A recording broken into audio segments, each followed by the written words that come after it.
Hello and welcome back to the Red Path. Today we're going to look at the internal value of stratagems available to the World Eaters and how you can better use them on the tabletop.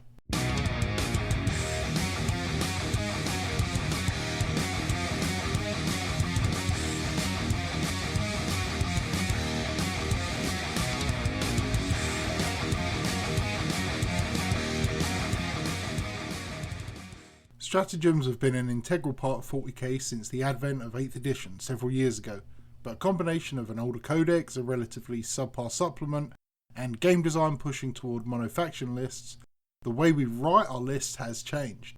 8th edition generally favoured play before pay, by which I mean you determined what sort of tricks you wanted to pull off with your chosen faction, developing synergies and tactics between stratagems and detachments, then filled in the tax slots, and then maxed out what you could on units that would benefit from those stratagems.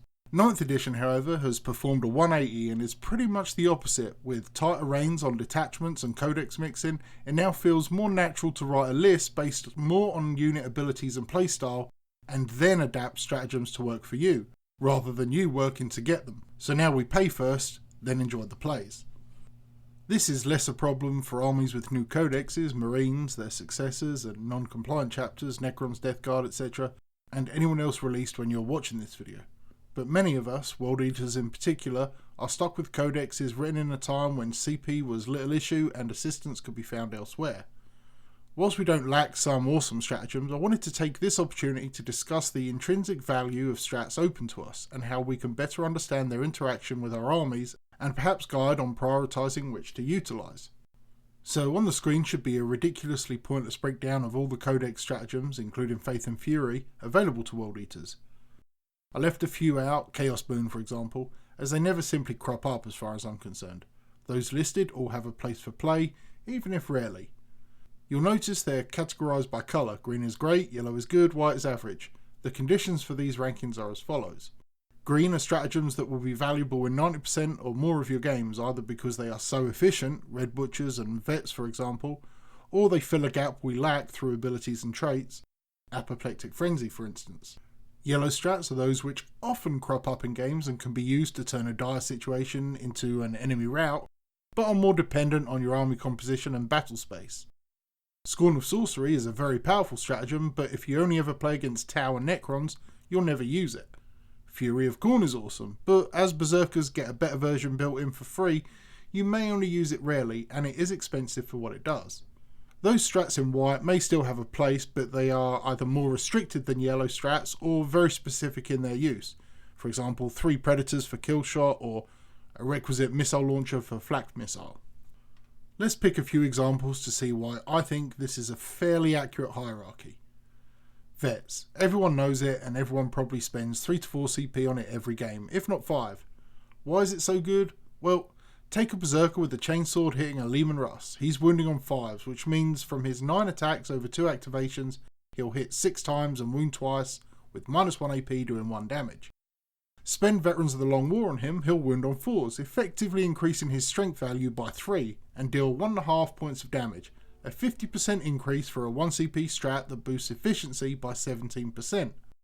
This math of course will not carry over identically, but the point is to highlight the juice that can be squeezed out of it when played on the right unit at the right time.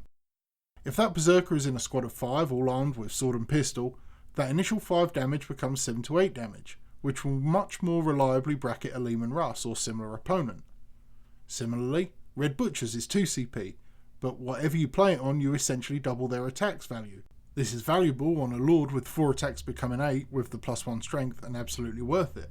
But when you consider a squad of 10 Terminators with 21 attacks, not including weapon upgrades or any charge bonuses, that becomes 2 CP for an additional 21 attacks. Throw in Hateful Assault whilst we have it and a Lightning Claw, it's an additional 41 attacks, which has enormous efficiency potential. I've mentioned stratagems like Scorn of Sorcery and Fury of Khorne, so you should be able to see why they are good, but less auto-use and more keep in your back pocket. While this might feel like a basic review of our stratagems, it's meant to be a little more than that. To be a better player at 40k, you have to understand the critical interactions between the separate game mechanics. Being able to look at your available tools and figuring out which are the right ones for the job is absolutely necessary. Veterans of the Long War, for instance, will give you a 17% buff, modifying a wound roll by 1 in every instance. Sure, transhuman messes with that sometimes, but let's not worry about that. Stoke the Nails, however, will provide for the same CP about 4 additional hits from a squad of 5 Berserkers.